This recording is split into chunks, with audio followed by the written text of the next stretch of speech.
Hey, folks, welcome to Weekend Technical Analysis Update by InTheMoneyStocks.com, your leaders in pure technical analysis, avoiding all that Wall Street hype. This Weekend Technical Analysis Update is for Monday, February 7th through Friday, February 11th. 2011. All right, folks, take a look at the SPY chart from last week. This is the intraday 10-minute, again mirroring the S&P 500 as the SPY ETF does. All right, now, first things first, we have to look across the board and see what the market did last week. As you can clearly see, it started out around the 128 level, a little bit of choppiness early in the week, and then soared up on Tuesday. That was the first of the month, and again, it gives you a good sense that new money was rushing into this market. So as new money comes in for the beginning of the month, then you see the markets rip higher. The rest of the week was basically a chop session. Neutral on Wednesday, Thursday a little bit of a dip early, then recovers and closes higher, and then Friday again, early in the day a whipsaw again, and then moves higher on light volume. That's the Friday effect taking place, folks. A key effect that we have discussed in depth with many of our members, again, in the Research Center and in the Intraday Stock Chat. If you want to know more, join the Research Center or the Intraday Stock Chat. Take a free trial today. All right, bottom line is this. Up market last week. What does the coming week have? All right, what is it in store for this market? I'm going to tell you this. We had jobs data on Friday. The jobs data was somewhat on the disappointing side when it came to non-farm payrolls, but they skewed it with the unemployment rate drop. Remember, unemployment is the worst indicator you can have for current employment. However, it's the most widely talked about in the media to the average American citizen. So the average one who doesn't really know anything better is going to go by the unemployment rate. Oh, it dropped 0.4% to 9%, down from 9.4. That's a positive, and therefore the market is rally mode. All right, you can see a little choppiness early because of the weakness. The dollar actually had a good update on Friday as well, at least early on. And then again, the dollar faded a little bit. And again, those non-farm payrolls were kind of thrown out as they adjusted last month, and then the unemployment rate dropped to 9%. Now remember, the unemployment rate is skewed for a couple reasons. Number one, if you worked one day in January, you're considered employed when it comes to the unemployment rate. All right, if you're working part-time because you can't find a full-time job, and even though you're barely making it by on part-time work, you're considered fully employed. All right, there are many factors here that go into that unemployment rate. If you're not even looking for a job, let's say you just want to say to yourself, you know what, I looked for 3 months, I can't even find anything, I'm going to take a month off. Guess what? You're considered not to be unemployed. All right, so again, these are many factors that you have to look at in regards to that number that's going to be skewed. Therefore, when it comes in at 9%, it's not really a good indicator. The non-farm payrolls number at 37,000, that's a much better indicator in my book for what's going on in the job market. You're still not seeing jobs. So what's going to be the driving force next week? And let's take a look at the dollar while we're waiting here. You can see the dollar last week here, really a choppy week. You started out up here, fell, and then recovered, and basically had a net zero week. In fact, it's almost perfectly zero. Here's where you closed the previous Friday. Here's where you closed this Friday. Early in the week down, late in the week up. But again, the market's overall having a solid move to the upside for the week of about 3 points on the S&P, or about 2% higher. All right, but again, bottom line is this. What's the driving force next week? Earnings pretty much are done with. I mean, you have a couple earnings here and there, but for the most part, earnings are now through. All right, you don't have Google, you don't have Apple, you don't have Goldman Sachs, you don't have JP Morgan. These earnings are past. In addition, economic news. The jobs number was on Friday. That's done with. This week, you're going to have a very light week in terms of economic news. There's just not a lot going on. All right. In fact, February 7th, you have consumer credit at 3 p.m. That's it. February 9th, MBA mortgage price purchase index. Crude inventories on the 9th as well, which is Wednesday. February 10th, which is Thursday, initial claims, continuing claims, nothing big there. Wholesale inventories at 10 o'clock. And the Treasury budget at 2 p.m. Friday, you have trade balance, Michigan sentiment. That's it. That's the whole week, folks, so there's not a lot to drive it. So what's going to be the driving force, and how is this going to react? Let's go back to the SPY. I want to just show you the 60-minute chart as well. I want to give you a sense. And you can see, obviously, we discussed the in spirit of bull flag here that did play out. As you can see, it could continue to play out early in the week. Really, this is going to be the key, and I'm going to explain it right now. The one thing you're watching for next week is global issues. Global issues, I repeat. All right. When you look at the market next week, you're not going to say, oh, well, earnings were good or bad. You're not going to say, oh, economic news in the U.S. was good or bad. It is going to be global news with Egypt. What's going on there? Do more things start to happen in other countries? What's going on with Europe? All right. There were some rumblings last week and beginnings of rumblings about various debt issues again. What are they going to do? You know, Greece, Spain, Portugal, Ireland still, some of the other countries as well. Is there something that's going to bubble up there? All right, that's what's going to affect the market. That's the only thing that's going to cause it to drop next week, in my opinion, if something bubbles up. And in that case, what you're going to see is the dollar rip higher. If we go back to the dollar chart, Take a look at the UUP. Let's punch that in. We're actually going to go to the daily chart here and take a look. All right. And again, watch the dollar chart in regards to the big time bounce. 1, 2, 3 bounces over the last couple days. And again, that was the early week down, late in the week back up, net neutral on the dollar, as you can see. But the question is it going to go higher? If you see the dollar really start to continue to spike up, then you look for a down market. All right, it comes down to the inverse of the dollar. And again, the reason why it's inverse, folks, is because basically you have a weaker dollar. If a weaker dollar goes down, like let's say the dollar drops 10%, just alone there, equity prices have to go up by 10% to keep the real value of the stock. So let's say the dollar drops 10%, and before the dollar drops 10%, Cisco is trading at 20 bucks. All right, if the dollar drops 10%, for Cisco to still be worth that true $20, it must go to $22 or 10% gain. All right, I want you guys to understand that. That's very key. In addition, what you also have to understand is the dollar goes higher as a safety currency. Even though there's so much printing of dollars in the U.S., you still need to understand that the dollar is the safest currency in the world. It's still viewed that way. So when something happens in Egypt, for instance, as we saw over the last couple of weeks, if something happens in something else, if something goes on in Europe, the dollar rallies because people run for safety. When that happens, that means people are scared. Usually gold will jump as well when people are scared, and obviously the market will drop in the reverse. Plus the whole factor of if the dollar goes up 10%, equity prices go down 10% to offset in real terms. All right, so I know it's a little complicated here, but you need to understand this because that's why the dollar is so intricate. Many people don't understand. All they hear is, all right, well, it's inverse. It's inverse. Okay, well, it's inverse, but why? What's the real sense behind that? Okay? So definitely keep that in mind. Let's go back to the SPY here, folks. I want to cover a little bit on an intraday basis. I want to zoom in early on the day on Friday. Just let's look at Friday right now. Friday, the levels continue to work. And this is something we strive to really help our members in the Research Center understand, folks. We give out these levels. The levels work unbelievably well. We had some great trades last week. Ford was a fantastic trade. We nailed the low on Ford in the Research Center, gave it out as a swing trade. PST was a great breakout chart as well in the Research Center hot charts and alerts. And by the way, everything included in the Research Center is listed there. It's all included for one price, $49.99 per month, and plus you can take out a free trial to test it out, as I mentioned. But bottom line is this: you open the day on Friday right up here, surged up into the high, pulled back to the 20 moving average, the low pivot down to the 50 down here, then you raised higher back to a double top, that couldn't be broken, and you sold off. Where did you go? 50 moving average and key trend line. Notice the consolidation base right here from Thursday. That's telling you there's good support there. Why? Because it's consolidating, so it's forming a heavy level that's going to be support. So when you come down here, that's your buying opportunity.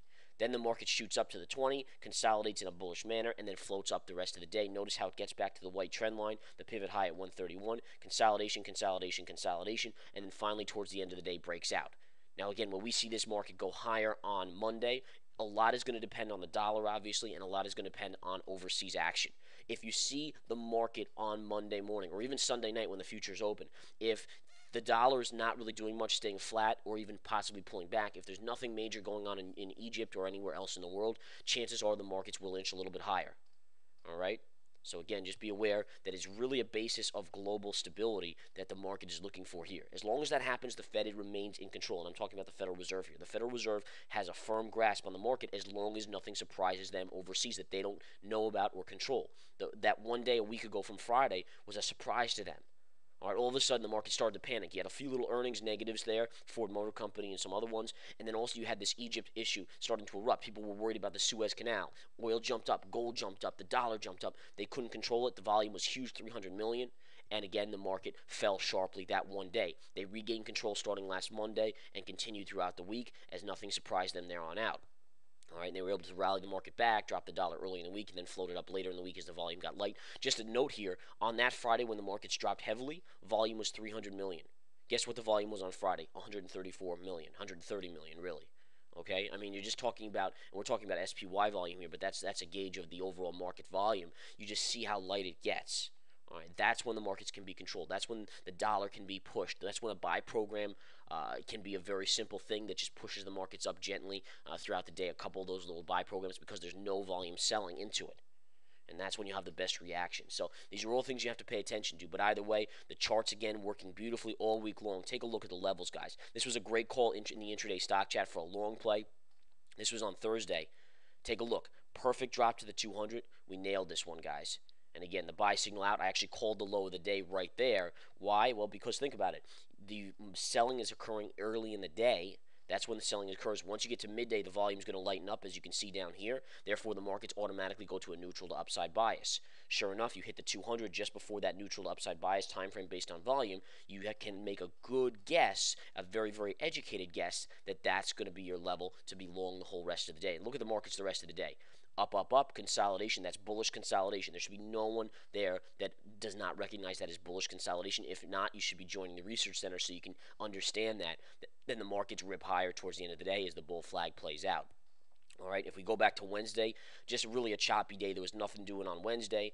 Tuesday, a very nice gap up and surge to the upside. That was a beautiful little move. Again, that was the first of the month. We talked about new money. Remember, usually the beginning of every month, especially the beginning of a quarter, which was in January, but in the beginning of every month, you'll see new money being put into funds. You'll see new money into the markets every month, and usually that's why the first of the month oftentimes will be an up day. You see that, especially in the beginning of a quarter. This didn't happen to be at the beginning of a quarter, but nonetheless, you can look in January, see the same effect.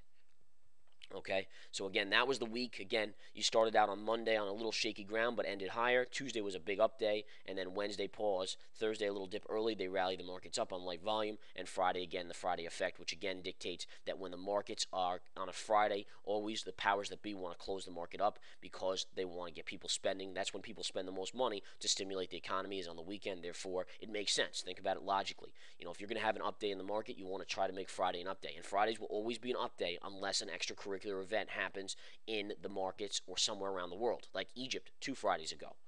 Duh. Okay, I mean, think about it logically. That's something that they didn't expect. They couldn't foresee that. As long as things stay quiet, even with the jobs number that wasn't that good, they were still able to spin it with the unemployment rate. And again, light volume kicks in. The Friday effect takes hold. They push the markets up. People are much more joyous. The Dow's over 12,000. People would be out spending, as opposed to if the market dropped 300 points. Then who's going out to spend? You're going to be a little more cautious. You might not make that TV purchase. All right, these are all factors that you need to understand. We're here to teach, by the way. I mean, we give stock calls. We've had an amazing run. I mean, since we've been in existence, amazing run. But nonetheless, just think about it in terms of last week alone. Ford Motor Company, PST, tons of other calls out there. All right, you gotta go and play the odds based on having the odds in your favor. 85 to 90% success rate on trades based on the methodology. Okay, and again, let's go over a couple of charts. Let's quickly just go to the daily chart. You can see 131 is still resistance up here. I've been calling for that level for 3 months now, and finally we're at that level. Do I think it could go a little higher? It definitely could. There's no doubt about it. It could float a little bit higher, but you're into that high alert, red alert area where the markets are very overbought. All right, so you're just looking for that extracurricular event to kind of shock the markets, but as long as that doesn't occur, that global event doesn't occur, the markets can continue to just kind of grind higher. Look at the move here going back to September. I mean, it's truly an amazing move. September, you hit a low of around 104.50 or so, and since then, you had this one little dip, which was right around, I guess that was late November and into early December, and then once December hit, you obviously had the effect of pushing the markets up into the holidays to keep consumer spending, and then it's continued here in January. Really haven't had any big move down except for last Friday. That was the biggest move we've had really since the drop down here in late November. I mean, it's an amazing chart to look at, very vertical. I mean, other charts like that, take a look at Exxon. I mean, truly an amazing chart. Look at that. I mean, that's an unbelievable chart there. Chevron, same thing. These are 2 leaders, by the way, in the Dow that will keep the market up as long as they continue up. It's very rare the markets will sell. A little choppier chart on Chevron, but nonetheless very extended. Take a look at Apple. Apple's been stuck in a little bit of a range here. As you can see, you have the high pivot here. Then Steve Jobs announces he's leaving. Earnings come out pretty whippy there, but nonetheless, the stock comes down here to around the 325 level, and then it's been floating neutral to higher since then as the markets have been doing that. This is your resistance level. My resistance key level is around 350. If you pierce 350, that I could see as a pullback area. If it confirms above 350, it may continue higher to about 360, but nonetheless, it's an interesting chart here to see if it stalls out right into this upper level, this 348, 350 level. And again, I'll be watching that early next week as well. All right, Goldman Sachs, a little bit of a whippier week, a little bit of a sad week here. As you can see, the stock came down in the last couple of weeks, and it's actually making a bear flag. Believe it or not, this is a bear flag formation. Sharp down move on Goldman, sideways consolidation. Notice how you have a necktie formation here, 20 crossing to 50 over the course of the next few days in the trading week, and that will be something to watch as well next week. Does that have an impact, or do they gap Goldman above? If they can gap it above, then it doesn't matter. If they can't, then you have to figure that necktie bear flag will play out to the downside. So there's a lot of things to watch this coming week. I will be on top of it in the intraday stock chat, guys, and in the research center. If you're a member of the research center, you're going to get the #1 data out there. If you're in the chat room, you're going to get play-by-play throughout the day, swing trades, day trades, you name it. It's all in that intraday stock chat as well. So again, it's just a matter of what fits you. Some people have them both. In fact, a lot of our members have the chat and the research center. And again, as I said, you can take that free trial, which I do encourage you to do, because it gives you a sense. Is this for you? We believe it is. And that's why we give the free trial now, is because we believe it's so good. You're going to take that free trial and say, you know what, I'm sticking with this for life, as a lot of our members are doing. I mean, it's that good. All right, so again, trades, education, market analysis, analysis on oil, gold, the dollar, you name it, it's all included, and we give the no hype BS analysis. All right, let's go over just a couple more charts. Next week, one stock I've been watching, guys, DPTR, low end here. This is a little petroleum natural gas play. Low end of the chart. A lot of these small natural gas stocks have been inching up a little bit. I like the consolidation here. It's had a long base. What it needs to do is get above and close on a daily basis, close above these two trend lines here, the 20 and the 50. If you ever get a close somewhere up in this area, it most likely goes all the way up here, and then possibly the 200. But that's something I'll be watching next week to see if that happens, especially if oil stays strong. I do think this one eventually makes a move, as it's still in the low end, even with oil now at $90 and change, and possibly going up on this whole Egyptian situation, Suez Canal thing. This one could be one to watch. Again, you're looking to see if you can close above these moving averages. A close above on the daily here of somewhere in this range or above would be a breakout, in my opinion, and this would be your first target, second target on the way up. All right. Let me see if there's anything else I want to discuss here. Any other small caps? Solar had a decent week last week for the most part, although late in the week I guess it stalled out a little bit. But nonetheless, solar's been hot. Obviously makes sense with oil being doing what it's doing. We'll take a look, and again, keep an eye on the hidden gem. I still like that. That looks fantastic, which is part of the research center, by the way, folks. The hidden gem. These things have performed unbelievably well. Average return, I believe, is 130% or so on the average hidden gem. So amazing stuff if you go back the course of a couple years on those hidden gems, and that's part of the research center, as is the hot charts and alerts, daily market report, nightly videos, everything included there, $49.99. Take care, folks. Have a great afternoon, great evening, great weekend. And again, I will be back throughout the week giving play-by-play in the intraday stock chat, nightly videos, and continuing to make great calls like the last few weeks. Take care.